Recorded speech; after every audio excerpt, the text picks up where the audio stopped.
Hello, and welcome to Notes from a Small, Cold, Dark, Miserable Island. It is that time of year. We give presents to all of our listeners. I am Mike. I'm Matt. We are two American guys who have settled in the city of London, England. And so, this is a podcast where we talk about what it's like being American in the city of London. And those presidents that I mentioned, their advice, their tips, their rules for living. Sometimes. When we feel snooty enough to presume that we have something of value. I think I do. You do. You've been here much longer than me. Mostly they're jokes and, commiserations and insults. Right. We are going to go into our Christmas special, our Christmas mode. We're in holiday mode. You have a shirt that's red on. And so this is Christmas. But we're not going to do that yet. No. Stop. Pause. Before our bumper Christmas, we're going to talk a little bit about a few news items that appeared in the newses recently. I picked out one. It's about World Cup tickets. It's obviously a very interesting subject for both Americans, where it is being played, also Cup Canada and Mexico, whatever. Yeah, North America. North Americans. And British people who I think, I mean, forgive me if I'm wrong, but like, did they invent the game? Did they invent the game? We should know this. Some it's coming ancient home. race. Is that didn't they just chop the head off the local vagrant and boot it in between one town and the other, and that's how it started in 1283? That sounds feasible. I'll go with it. British people are very upset, right? Because World Cup tickets are very expensive. Like how much? We are talking. So I saw one estimate that said if you wanted to go to all of the England matches, you would have to pay £5,000 for the tickets, just to get in the stadium. Just for the tickets. That's not airfare. That's not hotels. That is simply the ticket price. Wow. So you break that down. That's like £2,500 for every goal scored in the scintillating sports of international nothing happens football. Ooh, I feel the hate listens coming in. I feel the mail coming in. Losing listeners. That's if you're lucky. What if you get infinity? A 0-0 draw. So, but the authorities of world football, which have quite rightfully given the American president the Peace Prize that he was robbed from the Nobel Committee. So just create a new one. They gave him a little shiny orb, with hands coming from hell, with very tiny hands to pull you down. Yeah, very tiny hands. It was maybe a sneak diss. I hope so. I hope that it was a sneak diss, that trophy. They have listened to the feedback, and they have agreed that a very small number of tickets will be priced at $60, or as we say in this country, £45. Okay. I don't know. It's complicated. I'm reading the story here, and I'm not going to make any sense of it, but a very small proportion. So you can get cheap tickets, which I think I'm going to maybe avail myself of those. Oh. And is there not like a stick them on resale? Impenetrable lottery system? Because, look, British people, they just have not. In this country, it's actually one of the beautiful things about this country is you can see a sporting event, and it won't cost you like a mortgage, right? Like tickets are really expensive in the United States to watch anything. And I think another part of the, outrage about all this is that, there's a feeling of the possibility of the World Cup 2026 being a bit of a shit show, and that, there's possibly like ice out in the parking lot for the Paraguay match, and like ice as referees, like basically like wow, red card, solid, and they're just the refs have face masks and sorry there. That's probably the only way that the United States will be able to win a match. Unfortunately, I tried to prep for this. I shout out to Max Rushton and the Guardian Weekly football podcast, but the real football fans are just shaking their heads and We don't know. throwing their We don't know hands up. shit about this. Yeah. I did. No, I read a story. I know that Spain is at the top, right? And I keep a little bit of an eye on the U.S. MNT, as they say, men's national team. Usment. England, you can't really be a sports fan in this country without actually knowing a little bit about England. They're going to be up there. They're going to do the usual thing where they start off good and then get real nervous, probably, and lose in the quarterfinals or whatever. That's it. That's my prediction. That's fine. Go Spain. Right. You had a news item. Yeah, you remember when the American president came to town a couple months back, and they announced a trade deal that was, I don't know, seemingly in exchange for him getting another state visit. What do you have to offer me? The art of the deal. I will give you a trade deal, and we're gonna, get a photo op and announce this. Well, the news came out this week that it's hit an impasse. And it's a little bit embarrassing for Starmer's government. Are we talking like Russia-Ukraine impasse?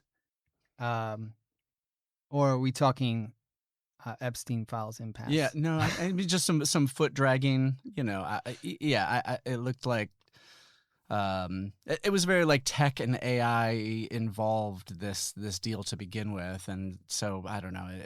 You'll have to forgive me on the details. My eyes started to glaze as I read, but just it's not going through yet. I think maybe some of the people who we are trying to reach with our communications on this podcast might be affected by this, right? Like, I'm sure that like lots of Americans moving over in the Great Exodus are working tech and AI and stuff like this. That's where jobs are theoretically. Sorry, guys. Tell us about it. Come on to our podcast if you're unemployed. Well, it was like Google and I think Microsoft specifically, like people who have donated to the ballroom. You're a company. When I say people, I mean corporations. They, part of this deal was them offering subsidies or to bring work here. So I don't know. It's just another embarrassment. Right. Let's move to a cheerier subject. Yeah. I think. What do you got? It's Christmas. Step into Christmas, you've got a Christmas. I like a Christmas. That's my least favorite English Christmas song. Are those the lyrics? Nah, man. It was like, those are Christmas. Those are the lyrics. That's Christmas also correct. I've never actually listened to that song, but past the first line. Right. It's disappointing that they aren't. I'm spending Christmas in London. I'm having a London Christmas, Are you hosting? Some relative. Yeah, but only, my wife has a small family, so I only have one relative. Okay. Some friends going to be hanging out. You going to the Shires? I'm going to the Shires of Cambridge, to a village outside Cambridge where I go every year. I can't remember if it was episode 1 or the secret unaired pilot where I talked about like the very ingrained pattern of behavior at the in-laws Christmas. Yeah. All right. We need to get into this. Mm. We need to get into this it struck me. I hate to interrupt you. No. Actually, please. I'd like to interrupt you. Yeah, I love it. But the for those, you can go for many years in this country, and you go home to the U.S. or your home country, wherever, for Christmas, or you have an unusual Christmas where it's like your friends, or you go on holiday or whatever. You can go quite a long time without experiencing the British Christmas.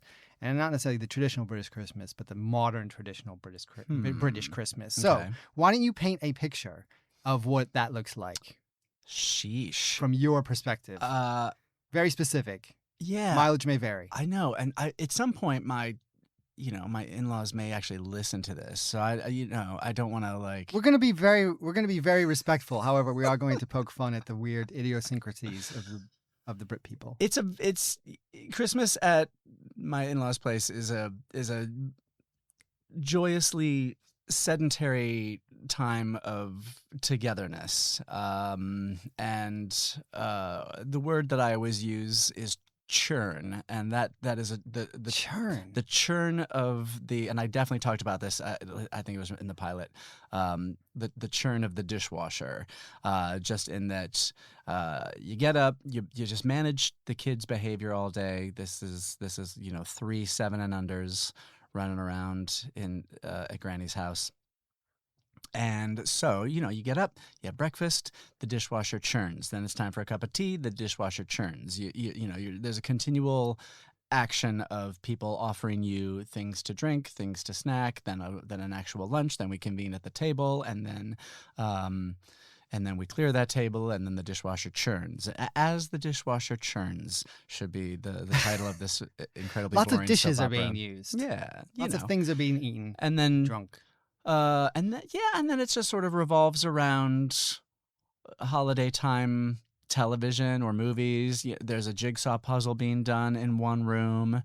On the actual day, we do stockings in the morning, so that's when the kids wake up and they get their stockings to keep them occupied for a while, and then Christmas lunch, which is like the big meal of the day. Happens at some random time. Yeah, exactly. Some random which time. is like Thanksgiving. For me, it's like a duplicate of Thanksgiving. Yeah. Like you eat your Thanksgiving meal at 2:00 or something because it's going to be this gorge fest. And there is some hidden code, right? There's some hidden class code about when you eat that meal. Is it? Right? I have no idea. Right. I have no insight here, but just like every family's different. Yeah, and that's the thing too, is that everyone, and that's the beautiful thing, is that everybody develops their own traditions.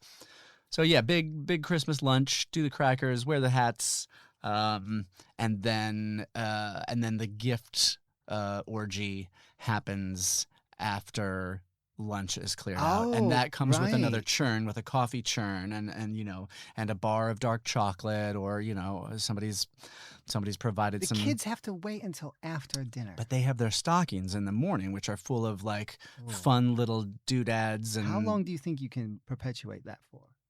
Until they demand morning gifts. That's gotta be any day now.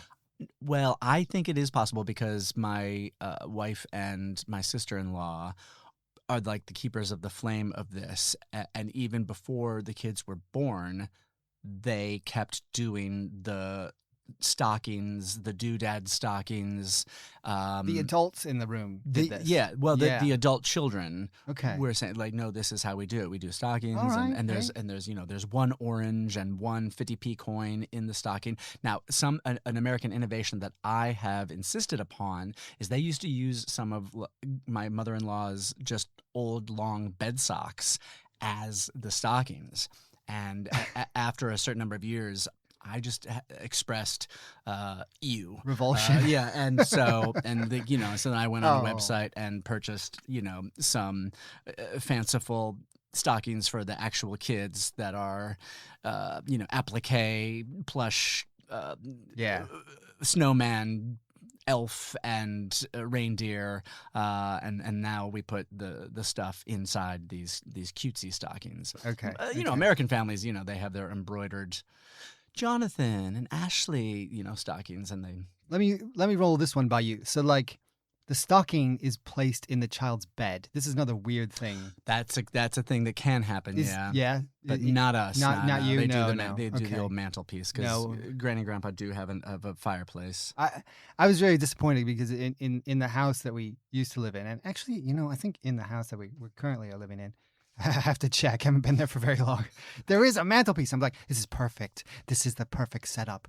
Don't you want a real Christmas with the stockings hung above the fireplace? By the chimney with care. And then, like, on Christmas Eve, they get ripped down and thrown in somebody's bed to, like, roll over the chocolate orange and crush it. What are you doing? So, yeah, that's where you can tolerate. You can, divert from tradition to do something that makes sense. Yeah. There's various things that we could pick out here, right? The Christmas cracker, which is a little fun thing. It's got a little mini firework in there, despite the health and safety obsession in Britain. Right. So you There's cannot. small explosive devices underneath the tree. And this is a thing, yeah. And Christmas crackers are dope, and this is something that like when I was in the States, I was like, wow, this is something we should import, but you can't import it by plane because of the tiny, firecracker explosive that makes them crack. Yeah, when, if you when get you caught, pull they them- will pull them confiscate apart. those things. So if you're an American, you're new to an English Christmas, or you're just, you have no idea what we're talking about. So the cracker, it's like a little, candy-shaped thing with two ends that you pull, and in the center is a little cardboard tube, and in that tube is a paper crown and Paper crown. some sort of little novelty toy or A little plastic ring. wire puzzle. My mother-in-law is excellent, and she keeps finding these little wind up toys, wind up reindeer, wind up birds for the kids to play with. And then there's like a little piece of Nice. paper that has like a Christmas a joke or fact, and everybody says they're terrible pun. Everybody Christmas loves them. puns. Yeah, Everybody it's loves them. actually, yeah, secretly we love them. I'd love to be a writer for those kinds of things. Yes, please. It's like being like a fortune cookie writer, but you Dad have to jokes. just take your brain off. You basically get a lobotomy, and you're just like. The paper crown, though, I have a quibble with the paper crown because, we always do this do the cracker during the meal or at some point, while Yeah. you're eating, or maybe before. I forget. I don't know. But what it means is I'm eating. I'm getting a little sweaty, because I'm eating this big meal. Wow. It's hot. The heating's cranked up. Yeah. I've just been cooking usually. You're wearing a I'm dyed sweating. Did I tissue say that paper. already? And I'm bald. Uh-huh. People can't see us, but Your I don't have ape any head. hair. You got lots of hair. This is really annoying. Well, this is the thing is I have a big old melon, and so most of the time the paper crown, I can't even get it around the circumference for real. You just have to put a slit in the paper crown to I just like wear it as stitch wear it two as like together. a memorial armband on my shoulder But you sort of have to do it. Despite the Yeah. uncomfortability. for you like an hour or so. You have to participate. After the meal, there is Christmas pudding, which is basically just like A f- dense fruitcake Yep. that's lit on fire Yeah. in a weird. Ritual. Again, also, you can really tell these English people, they're really letting the boat out because they got explosives in their crackers and then they light their food on fire. Speaking of like true crime podcasts, I wonder maybe the next thing that's going to get hot instead of true crime podcast is like true tragedy podcast. Maybe people God. will get off on that, and we'll go like have a Christmas episode of like all the times that on Christmas Day people burnt their house down with a Christmas pudding fire. Oh my gosh. Quick story: when my wife and I were dating in a zillion years ago, long distance relationship. 1.0 of our relationship. So she came to my apartment in Cincinnati, Ohio. Then one year I lived there, and she brought like a mini little Christmas pudding because I had never experienced this. And she put it in my microwave, and that's when I found out that the fire alarm They're explosive? worked in my apartment. Oh my gosh. Yeah, because you're microwaving an alcohol. It's not gonna work out. Wow. You almost ended up on one of those true tragedy podcasts. I'm just going to invent the genre.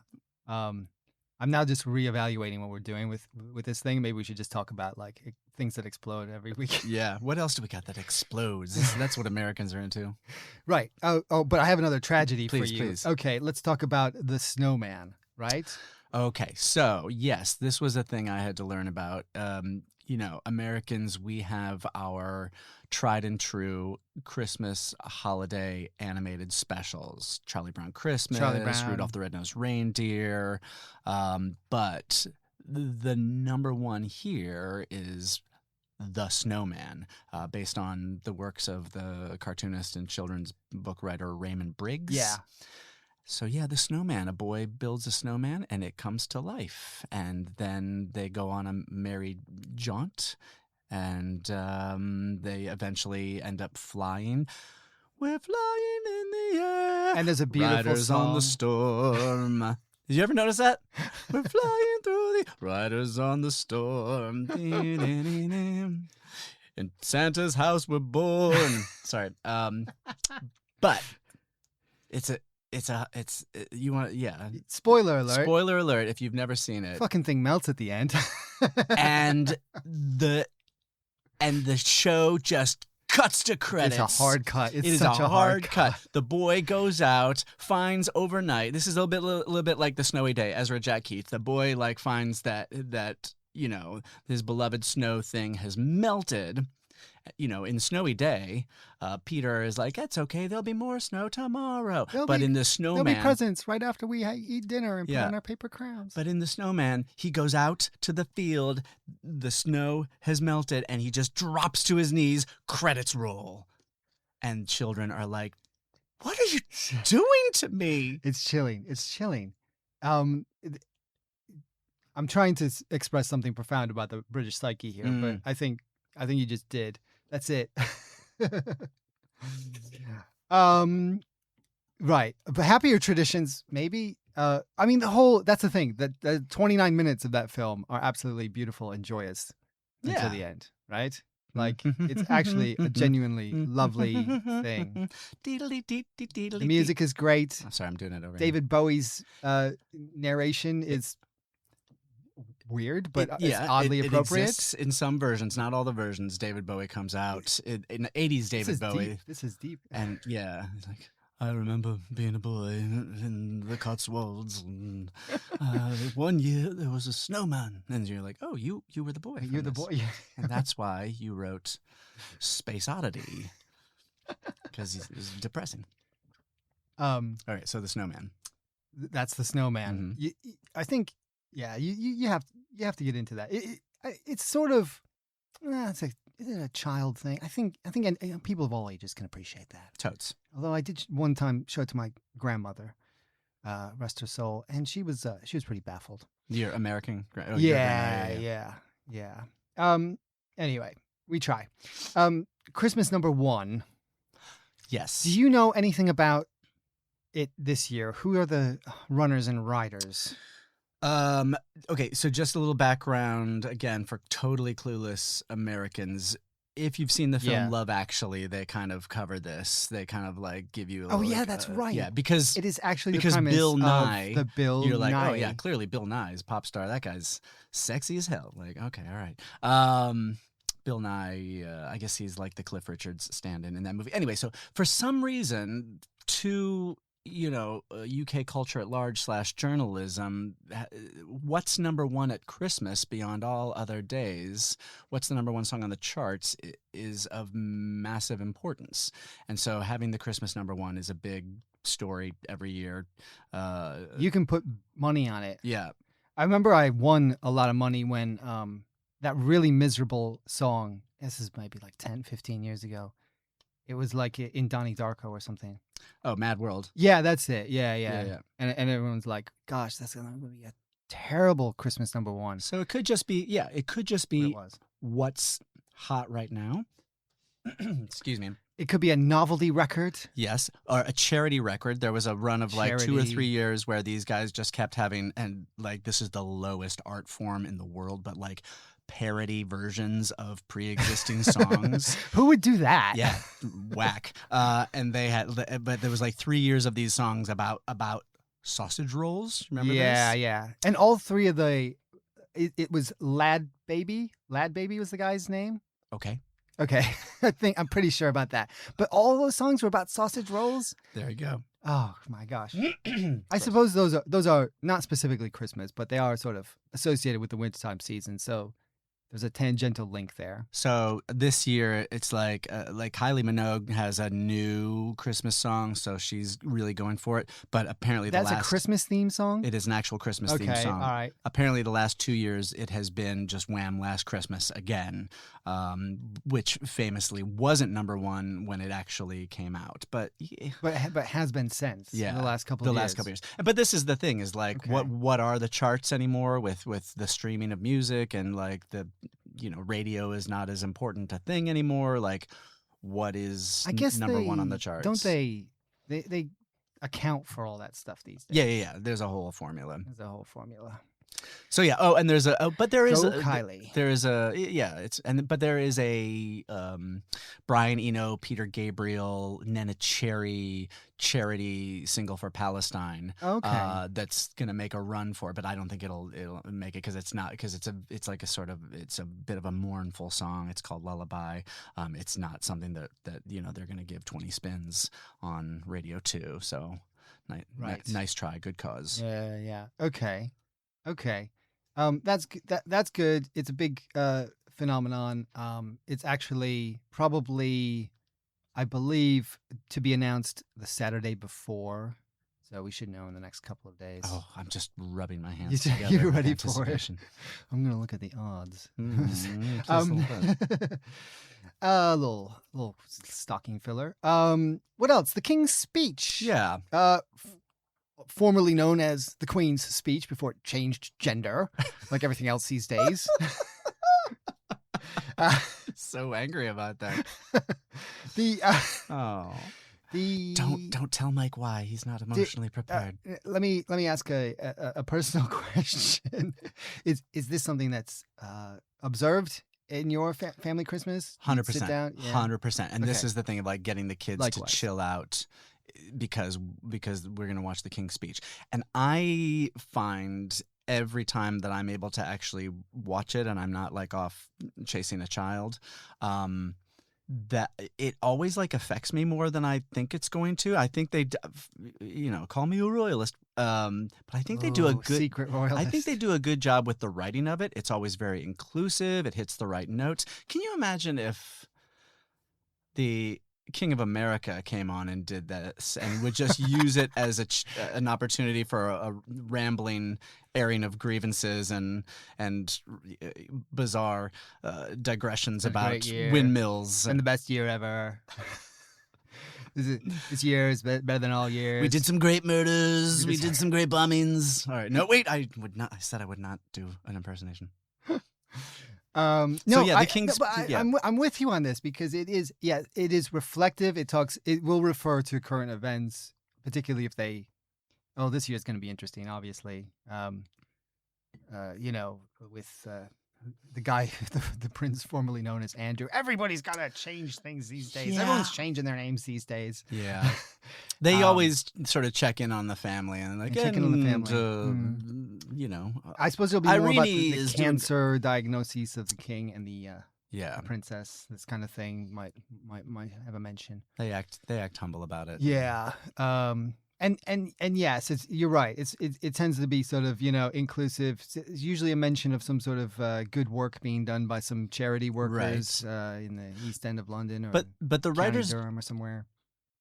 The writers, and maybe that does include the monarch themselves. I find that they just generally do a good job of finding something that's like sentimental, but that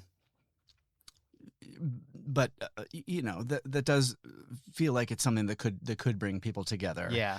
In this 10-minute long broadcast. I think we've established that without the monarchy, this country basically descended to civil war on Boxing Day. Which is a good segue. Yeah. Boxing Day. Boxing Day? You do another thing. It's another holiday. You just had a holiday. Have another one. Yeah. Well, yeah. I mean, it's just like a coma day, though, really, isn't it? Or like it's a clean up the house after the carnage day. I gotta say, I prefer to have some activity. Yes, right? I have a planned activity. That's a good idea. That could be a sporting event, right? Mhm. Because the ball game, the one with the round ball that you call football, yeah, not the oval ball that you call football. That usually tends to be played. Although weirdly, and I can't figure this out, not this year. We're gonna go see a pantomime on Boxing Day. Your two teenage sons. You're gonna. Hell yeah. Are they up for this? I think so. They will have seen their share over their school years, right? Yeah. And Okay. and will have been sort of dragged to ones in Hackney and Hammersmith and Hackney all over the place. Empire, longest running panto and blah blah blah. Yeah, it's a good one. Okay. I think that's a good one for anybody who has not experienced it before. Contradiction in terms. Good panto. Yeah. I tend to agree with you here. But it sort of has to be experienced, right? Yeah, yeah. Once. Once is good. Listen, I have been mildly employed in the theatrical industry over most of my adult life, and this is a flummoxing form for me personally. I kind of don't even want to get into it to like tell our All right. Listen, naive I'll folks. have a go. So it's like usually a children's story. It's satirical. There's men who dress up as women, and I think women who dress up as men too. And there's like a running sort of things of jokes, and like there's always one joke that is like one of the characters is behind the other character on stage, but they can't see the character because they're obviously facing towards the audience, and everybody in the audience is supposed to shout, "He's behind you." He's behind you. Until the character behind sort of creeps up and then, like, Right. I don't know, scares the person. Topical jokes, cornball jokes, Right. Politicians are lampooned. Yeah, Figures, cameos from local famous people, but yeah, local celebrities. for them, and then a lot of like double entendres. So Yes. I don't, and this is the It's thing. crucial. I'm like, It's supposed to go over the why? head of the children, Yeah, but entertain the adults in the audience with Right. naughty content. And then you'll see places like advertise, well, this panto's for kids, and you're like, well, it's Jack and the Beanstalk. I would have thought so. should And be then for they'll be kids. like, oh, but this one's particularly naughty. This is a late night panto where they actually perform pornographic acts. Is that Talk about a Panto beanstalk. After Dark? Jesus. Wow. I didn't say any naughty words. We'll keep our rating. Don't worry. So yeah, All true. What else? I wanted to mention cricket and we should probably do like a whole sort of sporting thing, but there is every some period of years, I believe it's every 2 years or maybe it's 3 years, there's a cricket tournament that's played in Australia between England and Australia. Is this the Ashes? This is the Ashes. Okay. Yes, this is known as the Ashes, and it rotates. I'm saying I don't know how frequently it happens because they play in England one summer and then they skip a year and then they play in the Australian summer. So it happens sort of like at a weird period, right? England is currently losing very, very poorly. Are we in the middle of a game Australia. right now is what you're They're in saying? the middle. They've lost. So it's I mean, again, there's a whole separate episode probably. How cricket matches works. in the international level last 5 days, Mhm. up to 5 days. So it could be like a playoff series for you American. There's 5 of those. Okay. So to play out the whole thing, it takes months. And Oh, I see. the England has lost the first 2 and would need to win the last 3. I see. But a draw is also possible. I see. They're down. They're In down the 2-0. cricket- They got in the to pull. cricket They got to match. pull a Yeah. 2016 Cavs here. Right. It's not going to happen, Yeah. apparently, from the news this morning. Let me just read out the first few lines. England's Ashes hopes are vanishing after they were overwhelmed by Australia amid more Snicko controversy on the second day of the third test. Yes. The second day of the third test, Snicko controversy, right? The hell is Snicko? In temperatures that touched 41 degrees, that is Celsius. That is too hot. At the Adelaide Oval, England crumbled to 213-8 in blameless batting conditions. They are 158 runs adrift of Australia. This was not a collapse caused by baseball batting, rather a fold in the face of relentless Australia bowling. Wow. This journalist is This is very iambic standard. pentameter This- with some alliteration in there. Go for it, bro. Baseball batting. Now, I don't know what that means. I'm not going to continue actually because then we're just going to get that's too a good deep sample. in here. I did have to look up Snicko, which is some sort of automated umpiring software, I see. and the numbers in there are scores, except for the temperature. Anyway, not looking good for England. This periodic cricket outburst at Christmas, and specifically it happens like around Christmas, is another defeat. Okay, so yeah, my father-in-law might be We're gonna. bummed out. The only way to understand cricket, I think, is to actually sit with a member of the older generation Have you ever sat with your father-in-law and just like had him explain what the fuck is going on? Maybe I mean, but it's also a thing where like on a couple occasions trying to instruct my daughter about baseball. It's going to take multiple times. I think also it has to be a thing that's on in the background a bit to sort of osmosis the rules of a complex sport like cricket, like baseball, like American football. 5 days, 8 hours a day. There's going to be a lot of background in that. Yeah. And what if you You're missed not the gonna best sit bit? there. You're like, oh, it Yeah, was I in know. hour 4. And I tuned in hour 6 thinking that's when the climax would be. Very true. Very, very true. Right. Did you is there anything else about Christmas we should mention? What else is on your list? I was farming content from our expat friends at my birthday party last week. Thanks for coming, Mike. It was a blast. Hey, I turned an age. It was a lot of fun. It was a big one. I mean, no offense, mate. No, I am the age I am. Yeah, bread sauce. Don't know what that is. You don't know what bread sauce? No, I know what it is. Good. But I mean, I guess mince pies, mulled wine. Those are things that do exist in the States to a certain. Literally, extent. I've written now mince pies, yay or nay. Yay, but yay. But I always, when offered a mince pie, I will frequently be like, no thanks. I've got to cut off. I'll do like 4 a season, right? And after that, it's like okay, they're it's a bit chewy, and that makes sense. They vary widely in quality. Totally. For a long time in my early years in England, I was still an idiot, and as a skittish vegetarian would be like, now when we're talking mince, we're not talking like mince meat or ground beef or anything. You didn't know what it was. You thought somebody was giving you like a beef sausage pie. Maybe that gave me a chance to turn some of them down. Right, exactly. Oh, I think there is suet in some of them too. So technically that could be dangerous. Yeah. I try to get the non-suet. Yeah. Candles at the spinet. Carols at the spinet. Yeah, so I'll say mince pie, a moderate yay.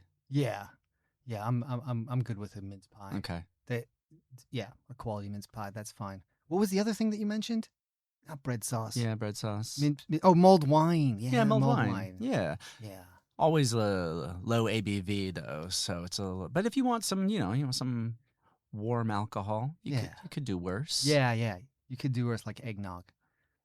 I'm okay with eggnog. You're okay with eggnog? Yeah. With some rum in it, let's go. Yeah. You know what I miss being in Chicago? My old Andersonville neighborhood is the different restaurants that would compete in the Swedish neighborhood of Andersonville for like who makes the best glurg. Okay. Glurg. This is it's a. Describe glurg. Nah, I can't, man. I don't want to get into it. I just like to say glurg. Is it a wine thing? I think so. Okay. Fact check me in the comments, bros. Does it have Malort in it? Malort? Malort. Yeah. Obviously, I've never ordered one of those at a bar. You didn't have anyone in Chicago just be like, "Hey, we're doing shots of Malort," and you like had to do one. I somehow managed to duck any Malort. But it doesn't sound too bad to me. I mean, it sounds like some sort of version of, I don't know, one of those herbal Northern European Germanic Jägermeister or Unterberg type things. Yeah, and glurg, you can spice it how you want, different. Right. Yeah. Okay. That's off the menu though. Next year's Swedish Christmas. Next year we go to Sweden. Let's do it.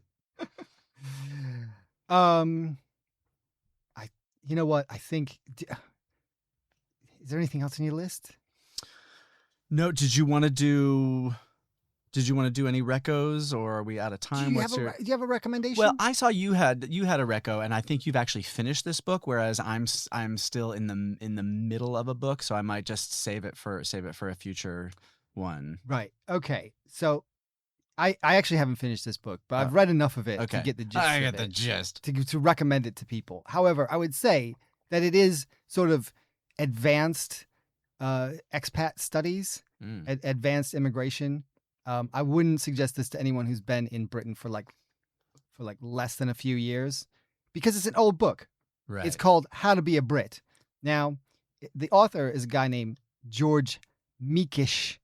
but his name is spelled Mikes, like Mike's. And he sort That's of why jokes you in the gravitated book. to him. You're like, oh, he's one of my mics. I was in the bookstore. I was shopping. I was waiting to pay for the present that I gave you for your birthday, and I saw this book, and I was like, oh, I should definitely buy that book. And then I was like, should I give it to Matt? I was like, I'll just read it first, and then I'll give it to him. And it just caught my eye, and I've never heard of it, which is weird because I feel like I know a lot of these old school like cultural confusion type things, especially when they involve people moving to Britain, right?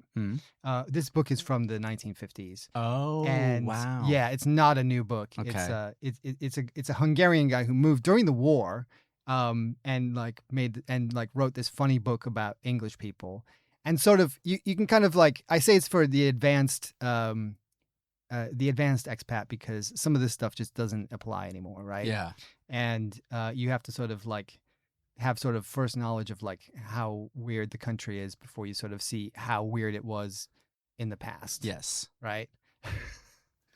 But it actually, okay, so there's a line that is probably pretty familiar, which is there's a chapter on sex, and the chapter on sex is like just this line. It says, "Continental people have sex lives. The English have hot water bottles." Wow. That's been quoted by many, many people. I don't think it's like actually quite accurate these days, but anyway, that's what people sort of thought in the 50s. Population keeps churning, so it can't be true. Somehow. Objectively, it can't be true. Somehow there's British babies out there. Boning. All right, my reco then will be very along these same lines when we get to it next time. Okay, I can't wait, but that's gonna have to wait till the new year, right? Because that's it. That's all. We're out of content for 2025. Yeah, I think next time we should maybe we'll do a year-end wrap-up things, like our best of the year, and taking a look back and thoughts for the new year. But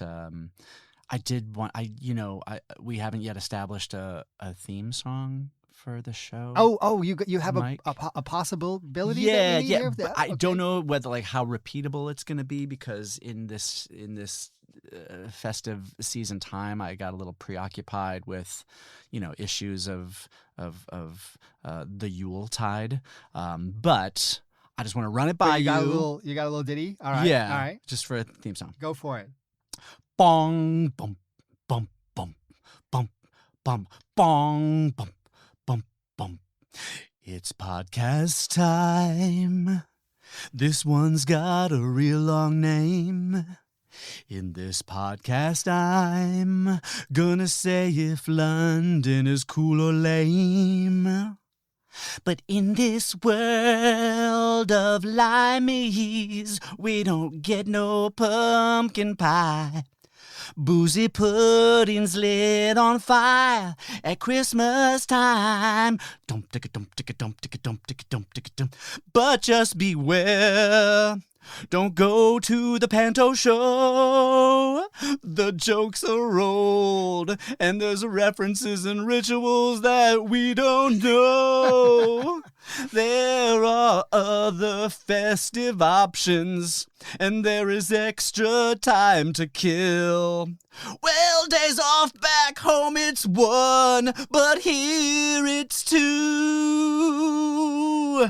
And there won't be snow in London town this Boxing Day. Oh, no. No snow, just unrelenting gray and weed smoke clouds. Lots of rain. Loud clouds of cheap weed. I don't care what monarchs say. King's Speech. Give me all day NBA. Do they not show Christmas basketball? Oh. Yeah. Hooray. I miss my five NBA games stacked up over the course of the day. That's my number one tear rolling down the cheek about Christmas in England. I'm sorry. I hope you can get at least maybe one on a very small screen. Yeah. Feed me mince pies. Sorry, I hadn't Hadn't thought out the big ending yet. What do you think? That's good, but Okay. topicality is an issue. Yeah. What? Make a note of it. We'll bring it back Yeah. next year in Sweden. It's going to be 2026, Mike. Oh, Merry Christmas. Happy New Year. Merry Christmas to Let's you, sir. remind our listeners to tell all their friends. Give about it a this. rating. If you listened this far, then you didn't hate it enough to just switch off. So you might as well just give it a 5-star rating. Don't do like a Google review where you're like, they gave me bad service, I'm gonna 1-star them. Don't do that.